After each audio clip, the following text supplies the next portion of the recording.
Welcome to my very first content deep dive, where I get to go through a website or content of some sort and just kind of share it with you guys. And today I've got a doozy for you. It's a website called 1millionmoms.com. I found this from a Discord server that I'm in, and I knew that I had to check it out. First up, right off the bat, as soon as you click on the page, we have three different stories. We have one about a young transgender girl starring in a Pantene commercial. We have one about Blue's Clues and supporting LGBT or something. And then something about a Super Bowl ad that I've never heard of, and this person is either Will Ferrell or looks like Will Ferrell. I didn't even pay attention to the Super Bowl when I had TV, so what is this? What are we looking at? When I go to the About Us page, it reads, Mom, are you fed up with the filth many segments of our society, especially the entertainment media, are throwing at our children? Are you tired of all the negative influences our children are forced to contend with? If so, we urge you to become a member of 1millionmoms.com. 1millionmoms.com, a division of the American Family Association, was begun to give moms an impact with the decision makers and let them know that we are upset with the messages they are sending our children and the values or lack thereof they are pushing. Okay, so right off the bat, what is the American Family Association? According to Google, they are a Christian fundamentalist 501 organization based in the United States. It looks like some of their big issues are pro-life stuff, anti-LGBT stuff, and anti-pornography. But it seems that they also get fired up about a lot of other topics too. The American Family Association uses tactics like boycotts, boycotts, action alter emails, and publications on their website, broadcasts on American Family Radio, and lobbying. According to the Southern Poverty Law Center, they are technically a hate group by their definition of things, which they are not officially like law making. They're not a government agency, but they are an institute, from what I understand, that commonly defines hate groups. Let's go through a huge list of people that they have come against before and that they don't buy from. 7-Eleven, Abercrombie and Fitch, American Airlines, American Girl, Blockbuster Video, Burger King, Calvin Klein, Carl's Jr., Clorox, Comcast, Crest, Ford, Hallmark Cards, Hardee's, Kmart, Kraft Foods, Microsoft, MTV, Universal Studios, DreamWorks, Paramount Pictures, Mary Kay, Nutrisystem, Old Navy, IKEA, Sears, Procter & Gamble, Target, Disney, and Pepsi. Apparently in 1986, their boycott even stopped 7-Eleven from selling Playboy magazines after a 2-year boycott. So, their tactics apparently work occasionally.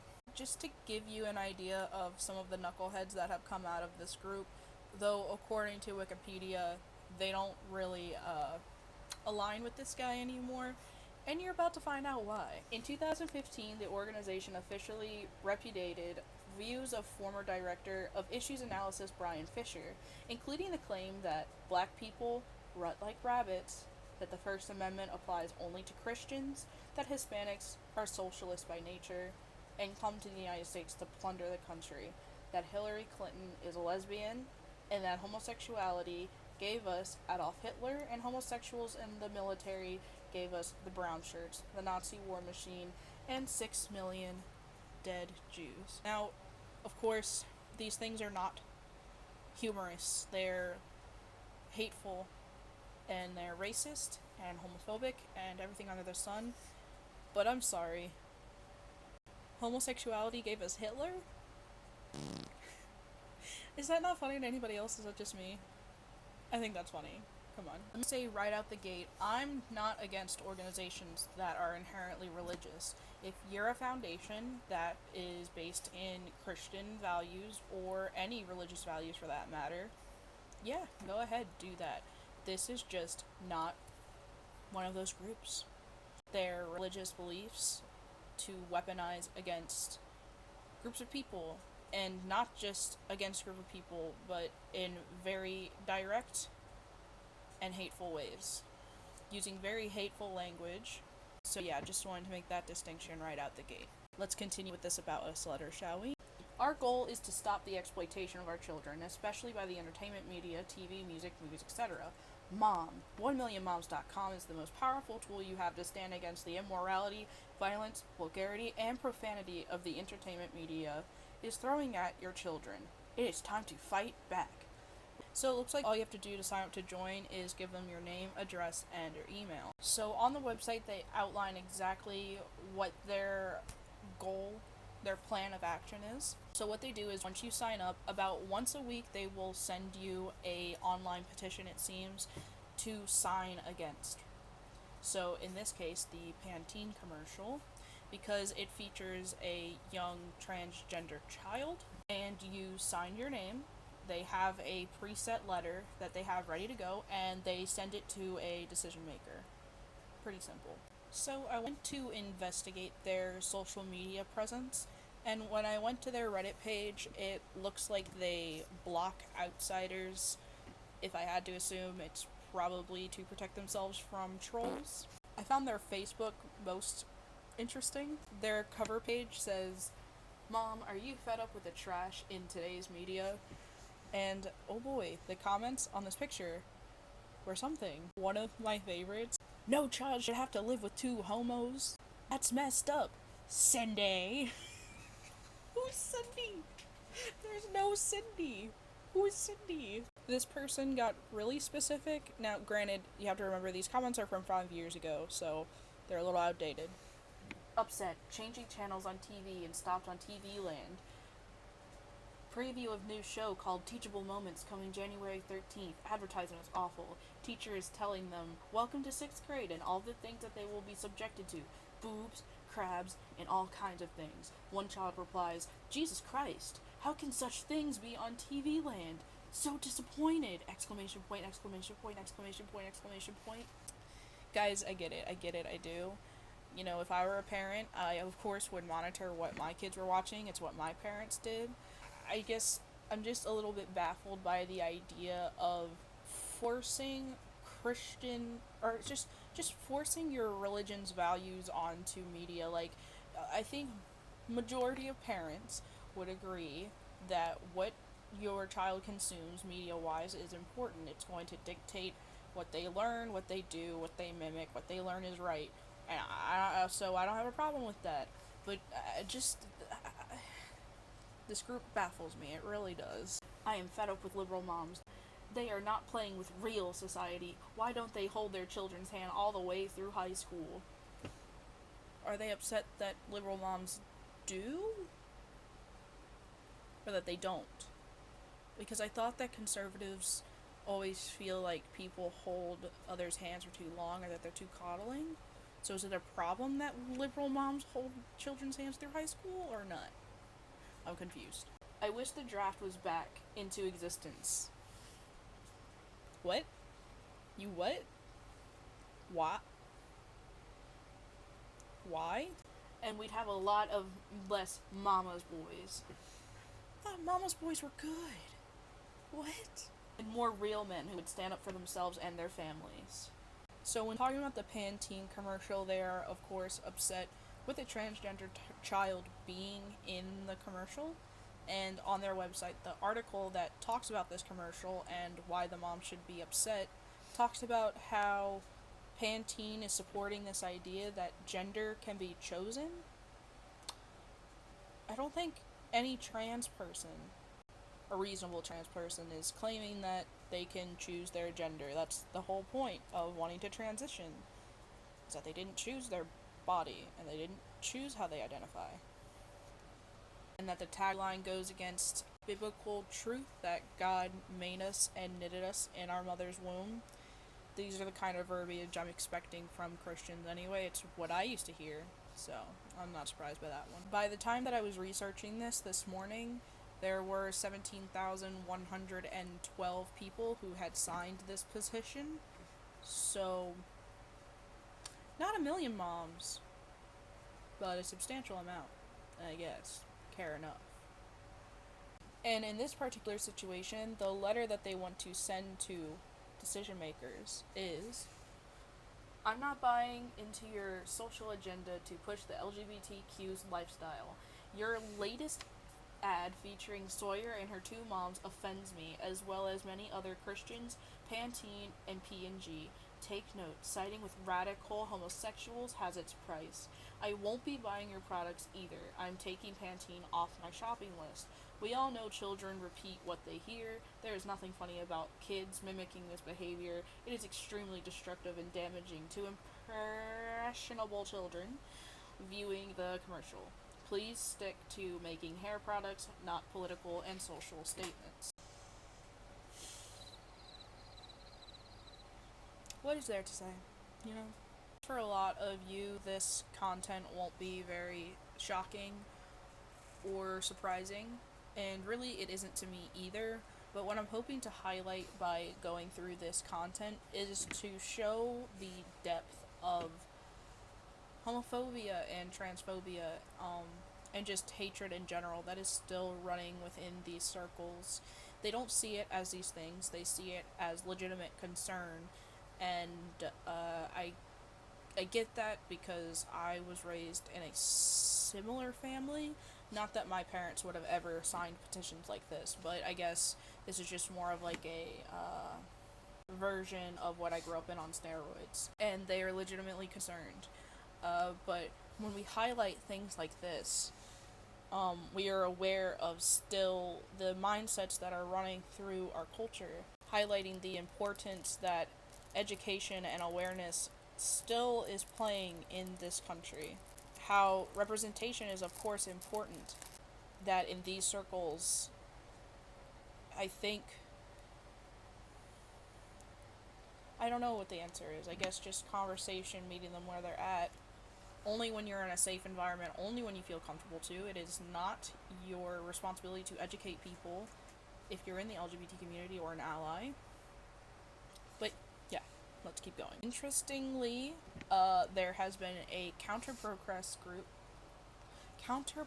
group to this movement called 1 Million Kids. And when I first found it, my immediate reaction was, oh god, they are also targeting the children themselves directly. But no, it's a counter-protest group that was started as a pro-LGBT group. They say that they're reappropriating the name and giving power back to LGBT kids and allies to actually support the group. So instead of wasting our energy by harassing the people at 1millionmoms.com, we can support groups like 1millionkids.com. They seem pretty cool. But it doesn't stop there either, because there's also 1 Million Dads. Except apparently when you click on 1milliondads.com, it just redirects you to the American Family Association website, so they don't really have any official social media pages. I checked Reddit, Facebook. They do have an Instagram, and it's a little bit tamer than 1 Million Moms. I know this isn't true, so don't take this too seriously, but I just kind of get this idea in my head of like the personifications of these groups, of like 1 Million Moms being like that like white evangelical mom that's just like overbearing and overprotective and like is really ignorant and is like, oh, we just want to help our kids, like we're just really concerned about the LGBT community and how media is always catering to LGBT agenda. And then like behind her you see like her husband, who is 1 Million Dads, and he's just like kind of in the background, like he supports her, he agrees with her, but like he doesn't really like think it's the best to start conflict by like bringing up these things. So he's just like, yeah, I think this is a problem, but like he doesn't really jump into the fray like his wife does. Does that make sense? I don't know. It's just kind of the idea that I get in my head, right? Because when you go on their Instagram page, they're quite tame, like I said. So they had this picture on their Instagram, and I don't really know if that is a great picture for males who might be struggling with domestic abuse or something. I don't know. And it didn't really even pertain to the caption all that much. I don't know, just something weird to point out. I will say, one redeeming thing about at least 1 Million Dads is when the whole Starbucks thing was going down with the cup and people getting upset about it and all that. Y'all remember that? Okay. Well, 1 Million Dads kind of put out this post on their Instagram that was like, guys, we should be putting our energy elsewhere. There are things more important to evangelizing for the Lord than getting caught up in this cup frenzy. And I was like, good job, 1 Million Dads. I like it. I like that energy. 1 Million Moms does have an Instagram page, but it looks like that it's not that active. They also have a counter protest page called 1 Million Moms Suck, and they also look not that active. It turns out the spearhead person behind all of this is somebody named Monica Cole. And look at her. She really doesn't look crazy. You know, like, she's just that mom at church who makes all the Rice Krispie treats with raisins in them. I couldn't find any articles she had written or any videos with her in it except this one from the American Family Association news press thingy-majiggy she was on. She did an interview about 8 years ago, I believe. She was just on there talking about starting the group and promoting it and stuff. And once again, she just sounds like a normal person. So, I found an article that claimed that like she's the only person behind this website, and obviously that's not true, seeing as the kind of feedback I've seen on like Facebook and on their website. I mean, their latest petition got over 17,000 people to sign it, so it's not just Monica. They have a whole section on their website dedicated to their successes, and it seems that the majority of those things are just celebrating the cancellation of shows that they didn't like. Whether they petitioned against it or not, I don't know or really think so, honestly. I think it's kind of like a sort of success theater in a way, to look as though they have more influence than they actually do. So what have we learned here today, children? Well, we've learned that this group exists, they're connected to a wider organization, that they are spreading hateful messages, that maybe more of our time should go into supporting organizations like 1millionkids.com that help support LGBT kids and their families. So if there's anything I learned from my last video sharing messages with the Catholic community on LGBT things, it's that there's still a lot of conversation to be had. I don't know, exposing people to communities that they maybe don't interact with all that much. But yeah, that was my first content deep dive. I promised my entire channel isn't always going to be dunking on conservative or religious topics, it just is a trend at the moment. I do have other video scripts in the making that are not connected to these topics at all, so it would be a good palate cleanser, I think, for all of us. Look at this look, though. I like it.